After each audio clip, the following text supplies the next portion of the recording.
From the Bon Voyage Earn studio, it's the Smart Movie Show. From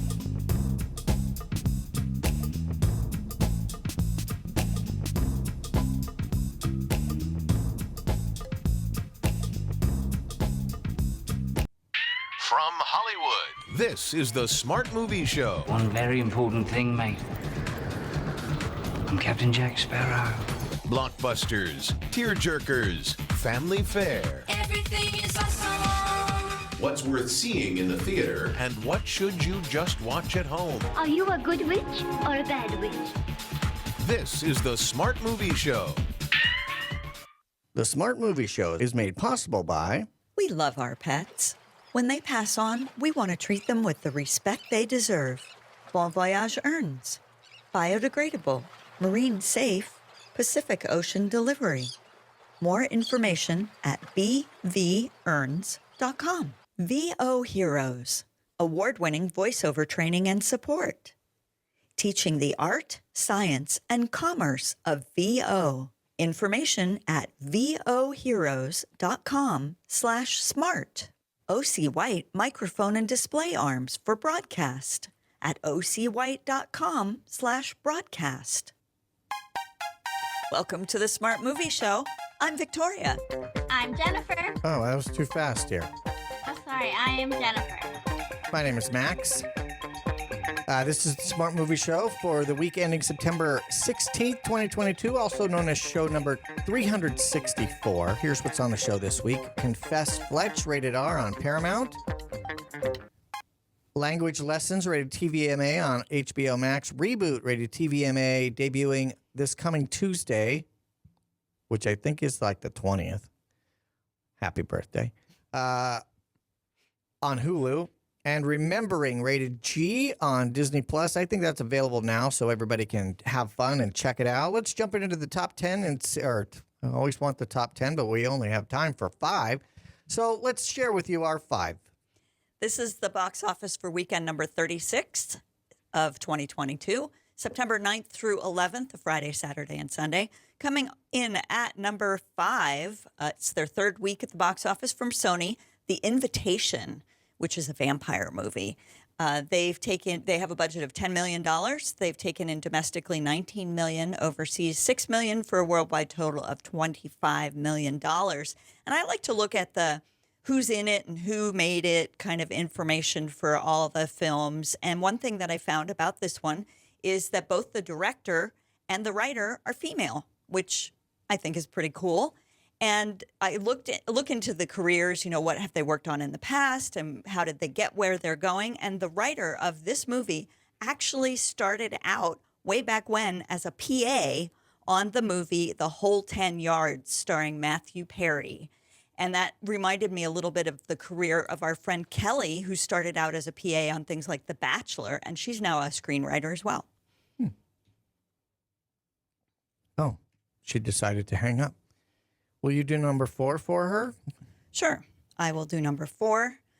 Coming in at number 4 in its 16th week at the box office from Paramount, we have Top Gun Maverick.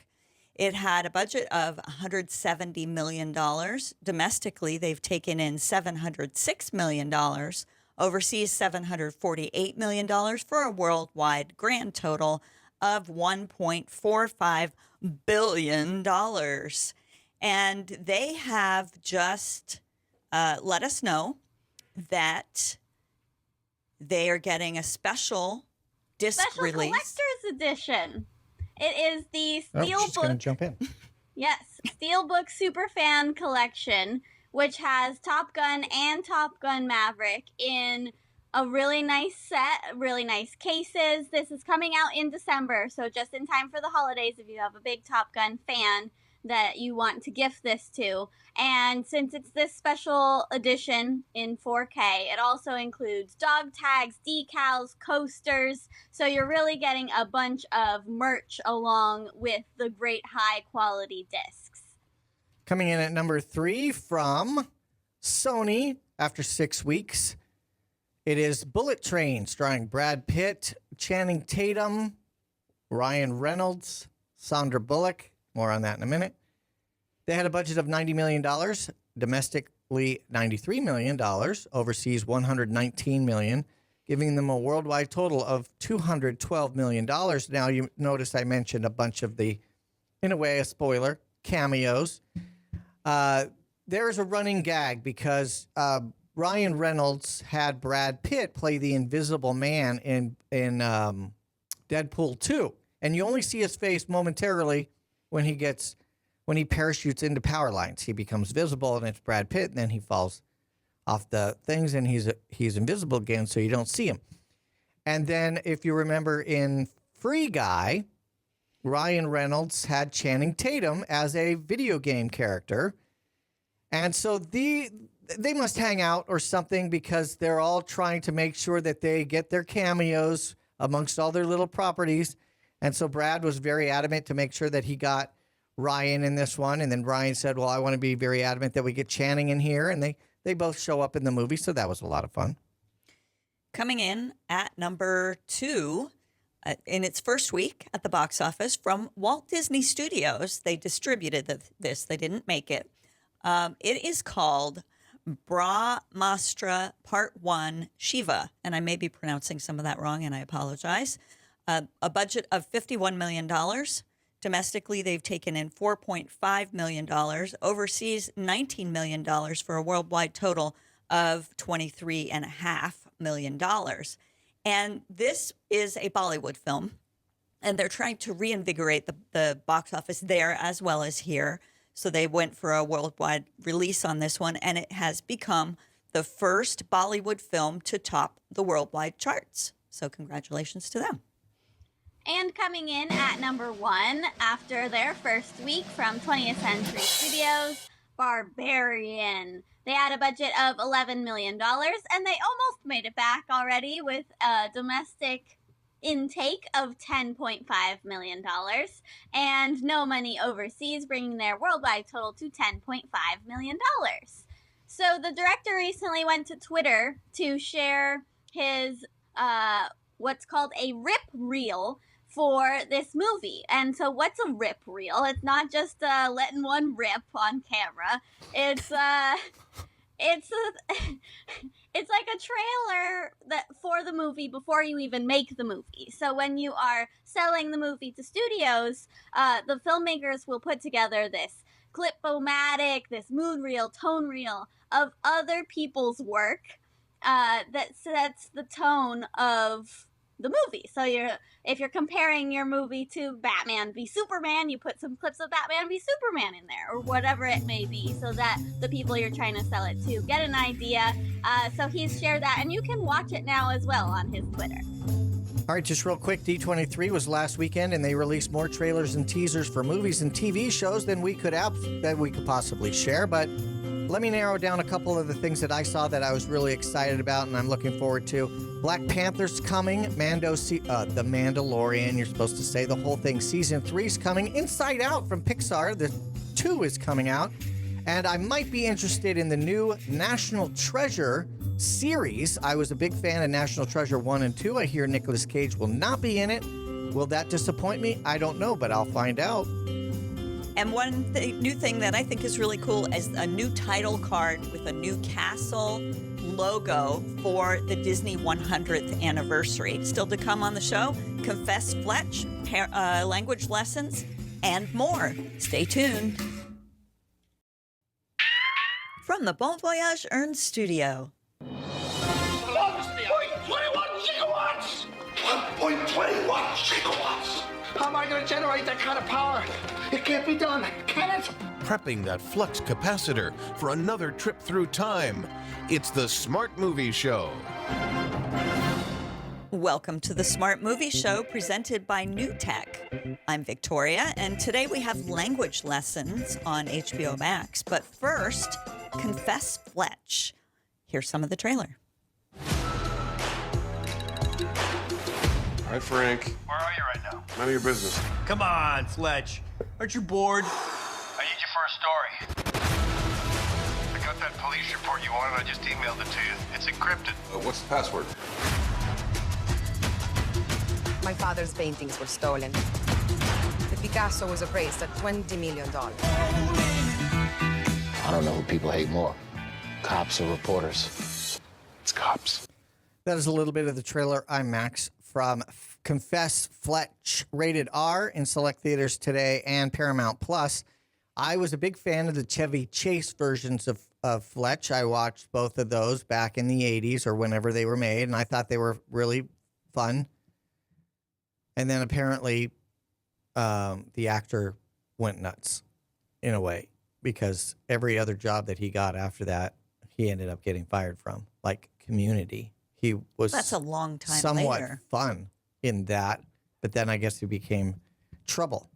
So when I first started watching this, I was disappointed that Chevy Chase wasn't in it. The lead actor is whom? John Hamm. John Hamm from the Progressive commercials. He's trying to date Flo. And so at first I was a little taken back, but he grew on me, and he's still like a reporter guy, but yet he still does like detective / PI stuff, though he's not licensed to do either one of them. And so it's like a mystery. And in this case, it's a murder mystery, kind of like a Columbo, but he's not a police person or a detective person or any of those things. You go ahead. He's an investigative journalist. So they really do both things. They do. They do detective work and they do journalism at the Sure. same time. And I Oh. don't think you have to have a license to do that. Journalism? Investigative Absolutely journalism. not. I mean, we've seen some journalists, they're horrible. And and so, you know, it's kind of like Fletch 3 in a way, and he's in New York, and there's some fun things. Jen? Yes, I'm Jennifer, and I've never seen any Fletch movies, so I had no comparison point. I also don't think I really know John Hamm from anything, so that was not a draw for me of, oh, I need to see this. It has this actor I like. So I went in with no preconceived notions, didn't know what this movie was, as I often don't going into movies. And it was pleasant. I feel like I've seen a decent number of these kinds of things recently where there's somebody.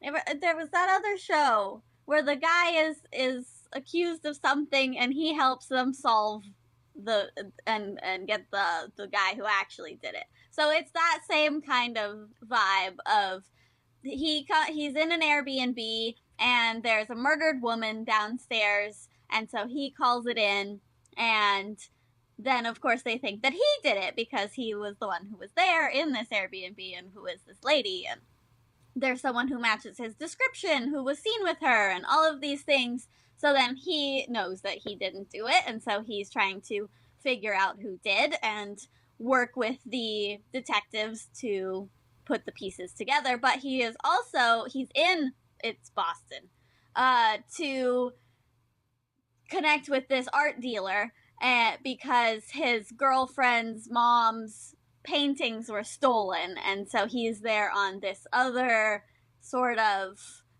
investigative business, and then he gets wrapped up into this whole other investigation. So there's a lot of layers to it. It's not violent. It's all just the whodunit and the mystery aspect of it. So the R is, I think, pretty much just for violence and maybe some language and some adult situations. Miss Jennifer, did you see After Party? I did see After Party. Yes. Well, so Similar idea. Yeah, the black, that might be what you were thinking of and weren't able to grab. The black guy one, with the big bulky man. is the one you're thinking of that helped. I'm not. Do you know what one? I have no idea. I'd have to go back through my notes and see what we've seen. I really like John Hamm, and I don't know why. Where's he from? He's originally from Mad Men, which we never watched. But he also was in a movie with Gal Gadot where they played, they were like spies or something, and the neighbors were trying to get friendly with them, and they were trying to disguise the fact that they were spies, and it was a comedy. And I really liked him in that. And so I've liked him in a lot of more comedic things, but that's not where he started out. So I think he's perfect for this role. And I wasn't really that attached to the original Fletch movies. I did like Chevy Chase a lot, like in National Lampoon's Vacation and Caddyshack. The Christmas Vacation, Caddyshack, and the one where he lives out in the country and he writes children's books. Funny Farm, or He Eats the Lamb Fries. Oh, yeah. Okay. So I really liked him in a lot of those movies, but the Fletch ones don't stand out in my mind. I would have to go back and watch them again. I really like this type of film because it's lighthearted enough that it's kind of got that slapstick element to it, but not in a really dumb way. I don't know if because there's the subject matter has to do with art and culture and all these things and international travel and Marcia Gay Harden is in it too as the stepmother, and I really like her as well. So I really enjoyed this. I guess my question would be then, we're talking about Confess Fletch, rated R in theaters now and Paramount Plus. Would it have been better if they had gotten a better rating? Like if they had just cut out some of the things to make it PG-13, do you think it would have been better? Because there wasn't anything in there that really was necessary to make it R. I was actually surprised when I found that this was rated R because I couldn't think of why other than language. Well, and the stepmom trying to mate with him. Yeah. She would walk in on him in the shower, but there's no nudity or anything. Yeah. Well, I think they do go to a gentleman's club at one point. Now it's just gratuitous. It was not necessary. Yeah. Final words, Jen. This was, it's a good little mystery. The character is interesting. I think that the role of whatever her Angela should have been Ana de Armas, so casting wise, a missed opportunity. But other than that, I enjoyed it. I give it a 4 out of 5. I'm going to give it a 4.5. I found it to be very enjoyable. I'm going to join Miss Jennifer with a 4. I laughed out loud a few times. I thought it was fun. Hola. I'm sorry, who are you? What are you doing in my house? You're so dead. You are such a drama queen. I'm mad. I won't.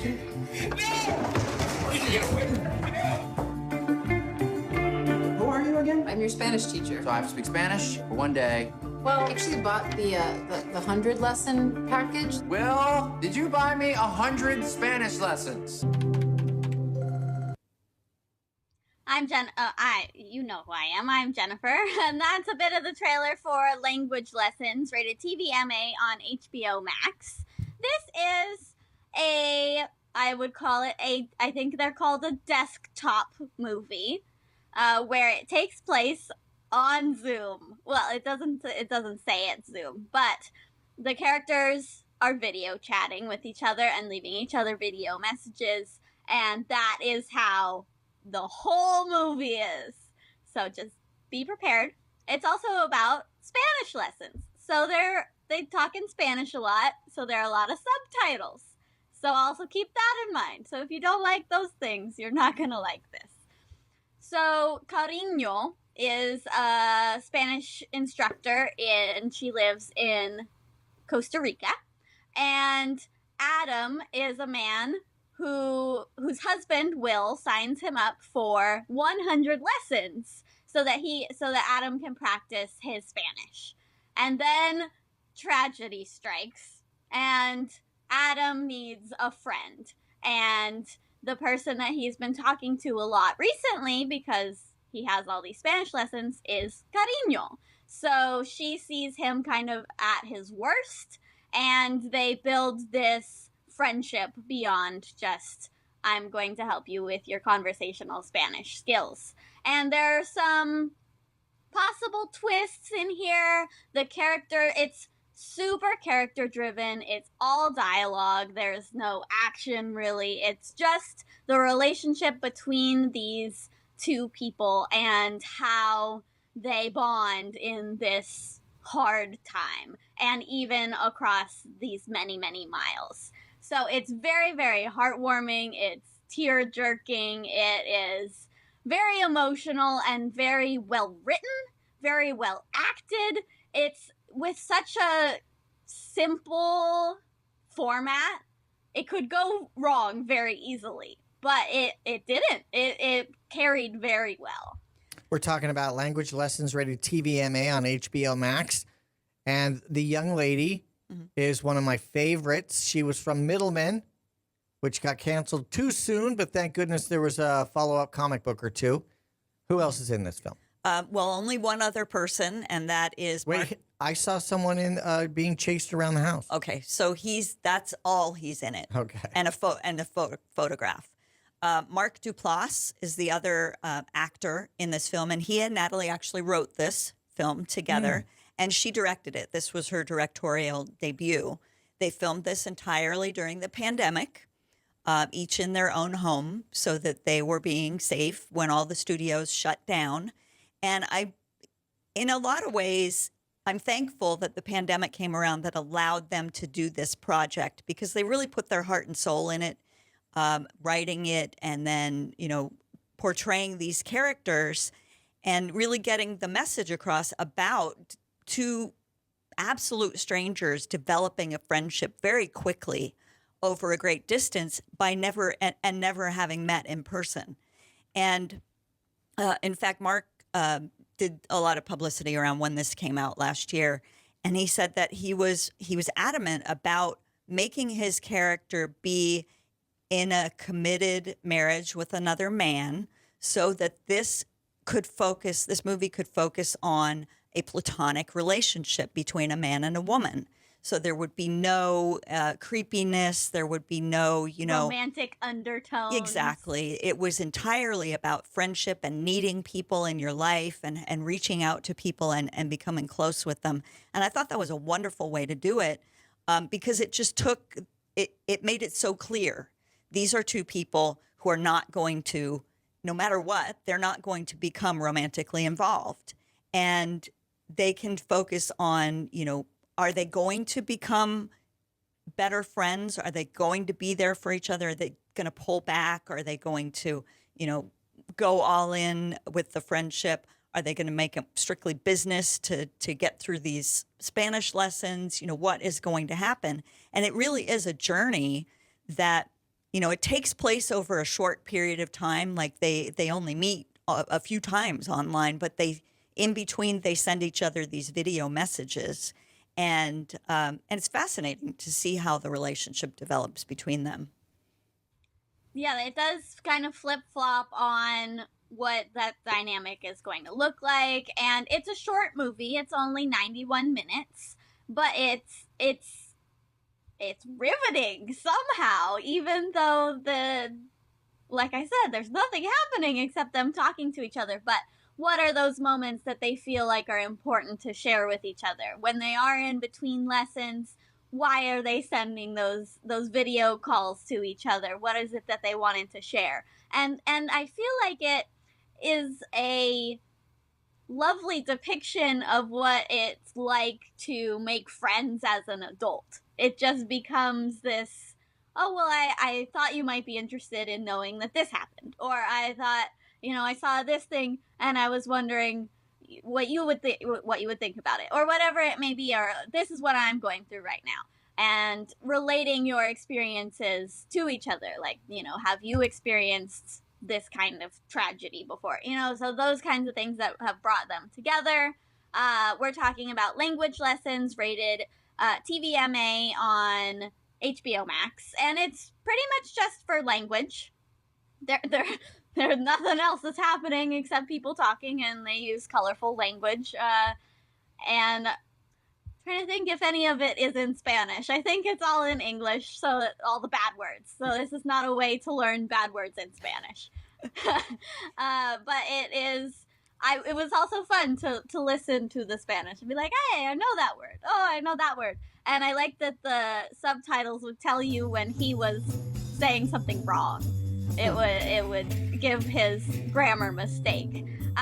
So I enjoyed this. I thought it was really interesting. I give it a 4.5 out of 5. I'm actually going to give it a 5. I really enjoyed this, and I found that even though there were subtitles, because a lot of it was in Spanish, it was not hard to follow because there wasn't any action going on, because it was just two people talking. It's their faces, so you can read the subtitles and you're not going to miss anything. So I really think Natalie did a great job in her directorial debut, and Mark and Natalie writing this, it was a wonderful thing. Still to come on the Smart Movie Show, we're going to share with you our thoughts on Reboot, TVMA, debuting on Tuesday the 20th on Hulu. Remembering a short with special effects, you need to have an AR engine. That's rated G on Disney+.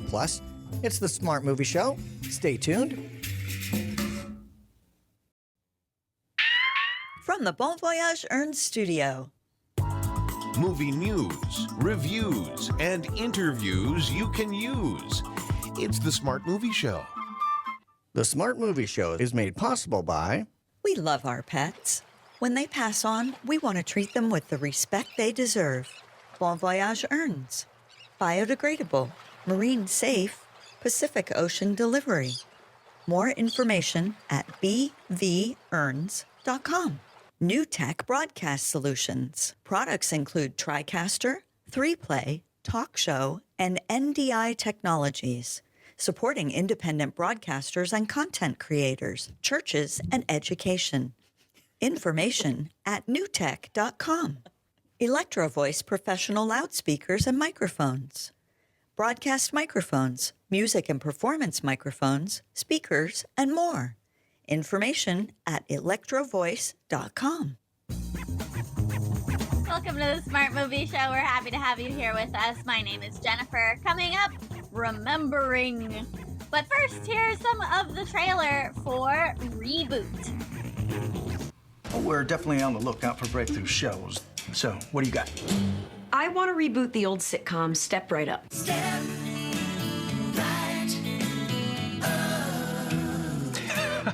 Step right.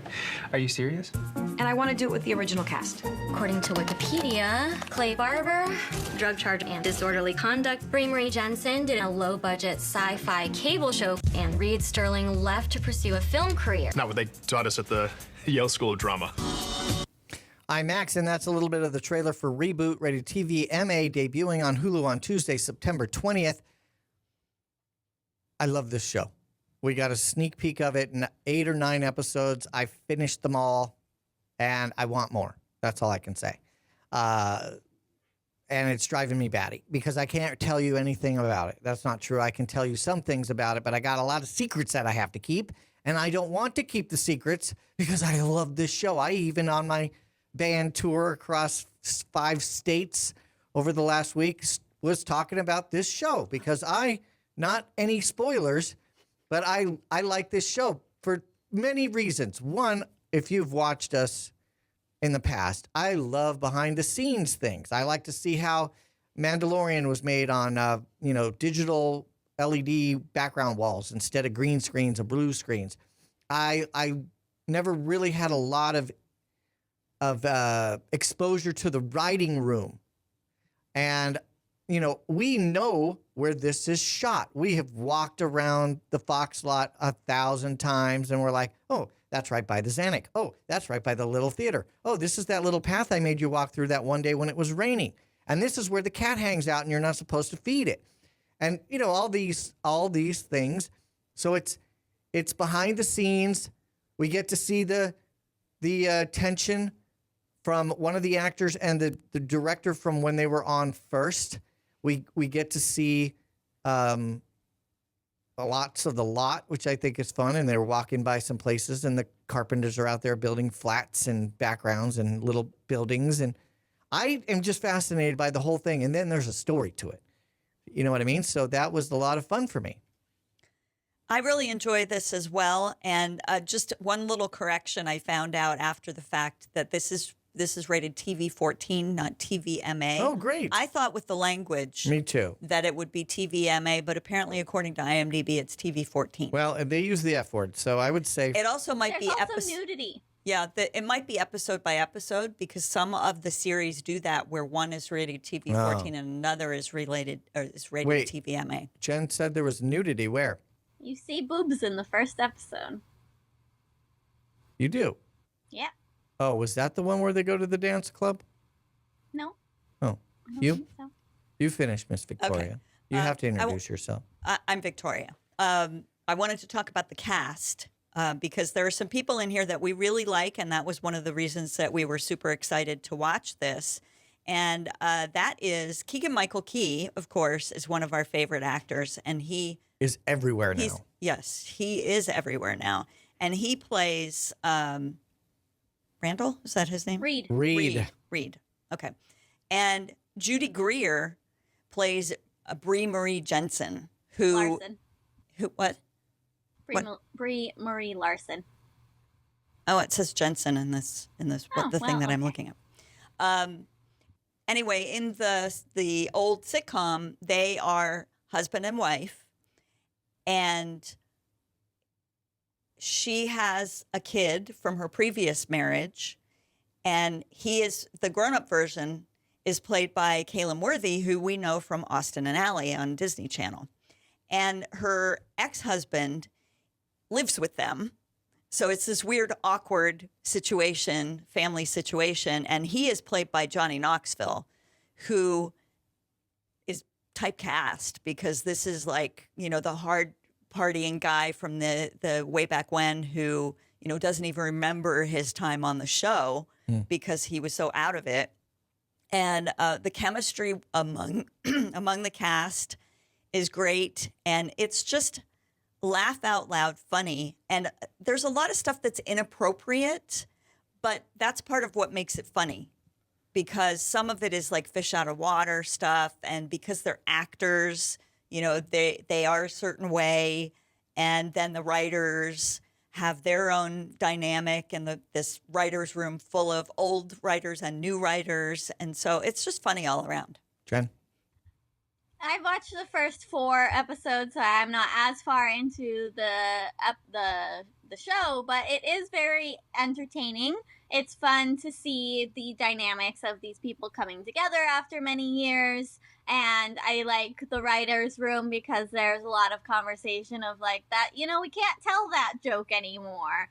And making jokes about how much one of the writers loves talking about oat milk. And so these different kind of two sides of the old people and the young people, I think is one of my favorite parts of this. But also there's just so much drama of the sort of love triangles and things going on. And it's fun seeing Caleb Worthy in this role because he is now he was a kid actor in the original episodes of the show, and then in the reboot now he's an adult, and he's really trying to prove to everyone that he's an adult. So he that part is also very amusing. So there are a lot of different things happening and a lot of dynamics, but the characters are really interesting, and you want to see what's happening with them. So that keeps you continuing to watch. I think that this could have a very long, lots of seasons. So I hope it does well. I encourage people to watch it so it gets good numbers so we can get more seasons. I don't know how else to describe it, but I'm going to describe it this way. The funniest parts in the show, Reboot, rated TVMA, we're going to go with that because there are some language issues, starting on Hulu on Tuesday, September 20th. Happy birthday. And what I love about the writer's room, and I don't know how else to describe it, and that is you have a set of woke writers, and you have a set of I don't understand wokeness writers. So you have these young people, so some hipsters, a gay gentleman, and then you have this. None of those people are hipsters. These old, I know, right? The old lady. Well, okay, I think like the black lady thinks she's a hipster, maybe, but that's okay. We'll talk about that later. And then you have a 70-plus-year-old woman from New York who talks about all her adult relations, conquests, and it's just, and then they talk about how they used to be able to do drugs on set as writers, and they would actually get the PAs to go and get it. I mean, just, it's hilarious, though the subject matter is very adult. I think that is funny. And one of my favorite parts is when they try to hook up Hannah with a date. They all decide they're going to mingle. They're all going to put their fists in to help her, to her dismay. And I think that's funny. And we need another season to see how some of these things end up. And you already mentioned the love triangle and all that stuff. I thoroughly enjoy it. Okay, this was created and written by Stephen Levitan. And if you're not familiar with him, he created one very, very successful sitcom that ran for 11 seasons, Modern Family. He was a co-creator on that. So you see where the humor is. You see that he definitely has experience in this ensemble comedy genre. And I just want to shout out to Rachel Bloom as Hannah. I think she's a great character. She is the one who has the idea to reboot this show, and as and bring all the original cast back. And you may know her from Crazy Ex-Girlfriend. And I went and I watched the first episode of that, never having seen it before, after watching Reboot, and I'm in love with that show now. So she is just really talented. Are you going to rate it? We got to move on. I rated a 5 out of 5. Jen? I haven't finished watching it yet, but I will continue, and I will have a rating for you at some point. I give it a 6. I absolutely love it. And one of my favorite, there's a little bit of conflict there. I want to share a little bit of the conflict, which I think is really fun. Hannah gets the green light from Hulu to create this reboot of a 1980s sitcom, and the kid, everybody's grown up, even the little kid. And then the original creator guy says, hey, this was my baby. I'm not going to let you do stuff. And so now there's writers' conflict. You got the young and the old, and that created some really hilarious and some tense moments at the same time, which is a lot of fun. So moving on. Have you ever forgotten an idea? What happens to them?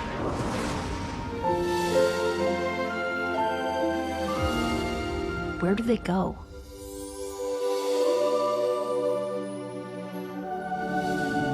But this isn't your normal story. We are in the world of imagination. Experience remembering. That is a bit of the trailer for Remembering, rated G on Disney+. This is Disney Plus's first AR, or augmented reality, enabled short film. And it has Brie Larson in it, and it has AR technology, but you can't always use the AR technology because you have to get an app, a specific app, just for watching this short, which is annoying in the first place. Taking up space on your phone. If your phone supports it. So I have an iPhone 8 Plus, and so mine is not supported by the app. And so I was not able to see the AR portion of it. So I just watched the 7-minute short film, which is about when you have an idea and then it gets lost and it goes to the world of imagination and bringing back your sense of childlike wonder that you may have lost if you get sidetracked from your creative idea. And so it's a nice premise, and the visuals are very nice even without the AR. But it is very short, and it's there's not a whole lot happening. The visuals in this short are overdriven, let me just say. And I can see why, because we were able to watch the AR portion, and you kind of need that extra brightness and the extra kind of sparkliness to really highlight that. But when we first see Brie Larson in this cottage or whatever, I feel like she's in a Thomas Kincaid painting, because everything is just got these weird, like, gold highlights, and she's sitting in something that's obviously not really there background. So I was just a little bit taken out of the story just by that whole, oh, look, she's on a set kind of thing. It didn't feel real to me. So augmenting a reality that doesn't feel real, while the visuals are incredible, and I really enjoyed the augmented reality portion of it, just in general, I didn't really connect with this. All right, so I also had a similar problem as Miss Jennifer, because knowing about AR myself, I'm like, we should do this on the iPad. And so we ran into, it's not supported on this iPad, even though we're running the correct iOS versions. If you have a newer iPad and you can get the app to download, use an iPad instead of a smaller phone, and stand back about 6 feet or farther from your television. We're talking about Remembering, rated G on Disney+. I love the idea. I love the way they implemented it. I just think it's unfortunate that they've really limited their market, because they could have supported some of these other phones. And iPads, but they chose not to. And I have a tip. When you get to the part of the video, you want to hold your iPad up there and don't just hold it. Move it around. You got to move it around so that you can see the sparkly tree and the waterfall. If you don't tip it down, you're not going to see the dolphins jumping out of the pool, out of the lake, which doesn't make sense because dolphins aren't in lakes. But it's beautiful anyway. So I give them a gigantic A for effort, and I'm loving to see where augmented reality is going to go. But this one was a good start, but probably fell short for some users. But I don't want to discourage them I want them to do more. You? Final words? I agree. I think that they should do more. I'm not going to rate it because it's a short, but it's interesting. Jen? Yes. Still to come? Agree. Still to come. DVD releases. What was announced at D23 about the happiest place on Earth. Stay tuned. From the Bon Voyage Ernst Studio. It's the Smart Movie Show. Welcome to the Smart Movie Show. My name is Max, presented by New Tech, I believe. Let's find out what you might be able to purchase this week if you are so inclined. This is for releases that came out on Tuesday, September 13th. I am going to, I don't want to take away from the others. So I am going to say if you are a Lucifer fan, the 6th and final season is now available on DVD and Blu-ray. And now it's you, right? Yes. Go. Elvis is available on DVD, Blu-ray, and 4K. Where the Crawdads Sing, if you're so inclined. And most excitingly, Lightyear is now available on DVD, Blu-ray, and 4K. So, Disneyland has some new characters coming to the park. Disneyland Resort. That means the one in California. According to the new, most of this is going to be D23 news for the next 7 minutes because it was the big expo.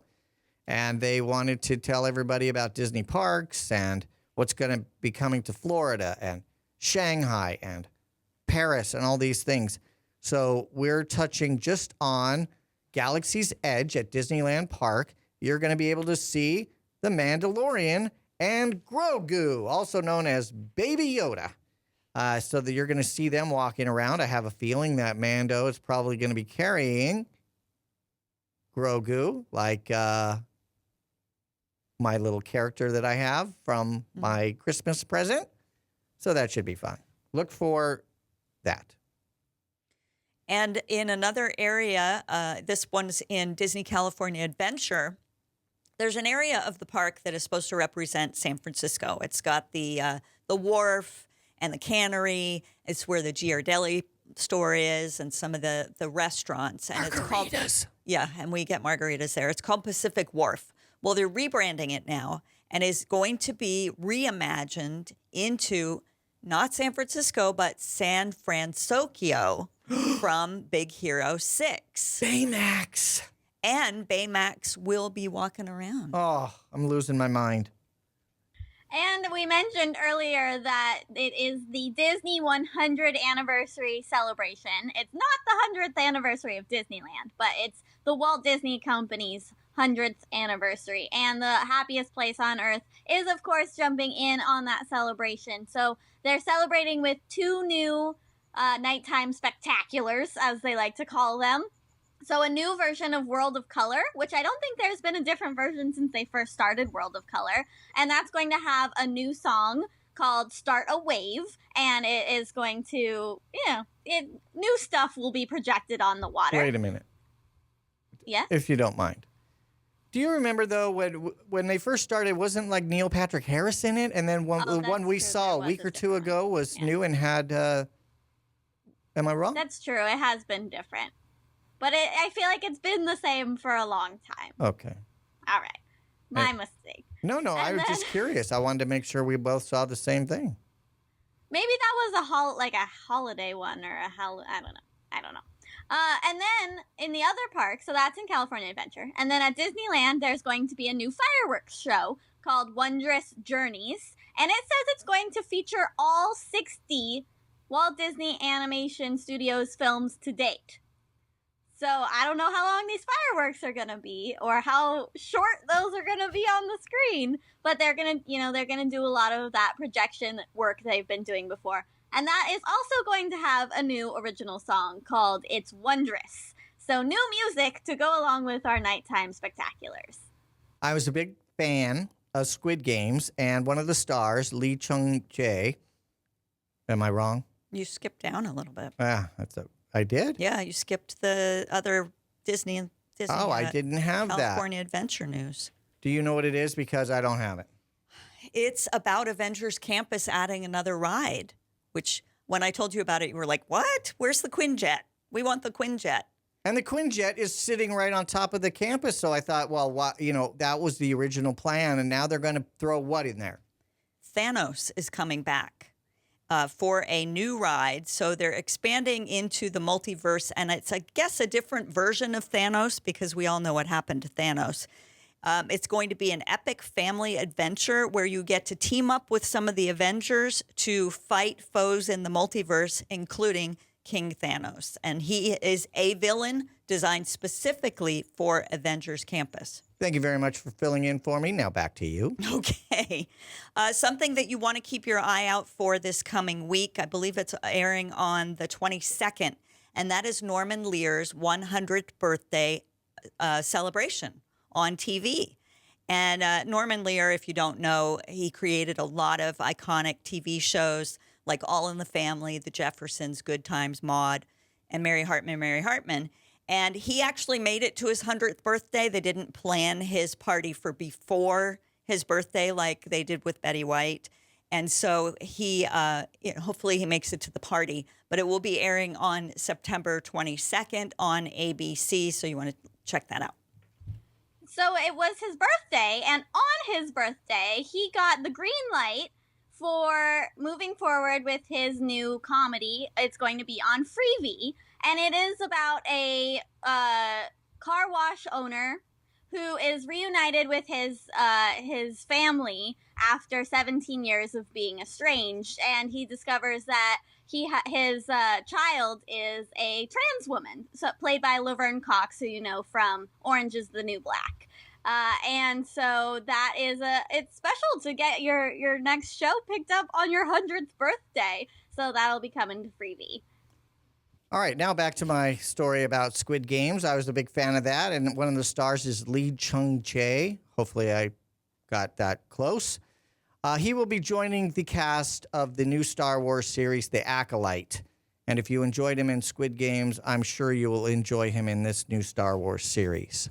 He also just made history at the Emmys, which was Monday night, I believe. He became the first Asian actor ever to win in the category of an Emmy for Best Actor in a Drama. He won that, of course, for Squid Game.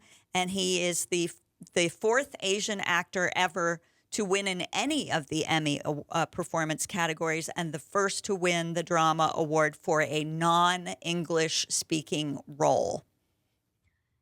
Some other people who don't speak a lot of English are the Teletubbies, and they're coming back. I enjoyed these little tubby friends with TV bellies, and they are coming back, and they're going to be on Netflix November 14th, and now they have a narrator who is Titus Burgess, who we know from Central Park. I don't know what else he's been in, but that I think will be very exciting. Tinky Winky, Dipsy Lala, and Poe, but just a little more modern. I was somewhat of a fan of Prime Video's Paper Girls, the time-traveling, not trio, quad. What is it when you have four people? Quad. When you have four people, quartet. Quartet. And they have said that season one didn't really meet their expectations, so they canceled it. And the creators of Paper Girls are now looking for someone to pick them up. Hopefully somebody will, because they left us with kind of a cliffhanger, but maybe not. It would be nice maybe to see what happens with them now that the future/past has changed a little. We want to wish a very happy birthday to our own Jennifer. This coming Tuesday is her birthday, so if you want to wish her happy birthday, please do. Stay tuned. Your hosts for the Smart Movie Show are Max, Victoria, and Jennifer Smart.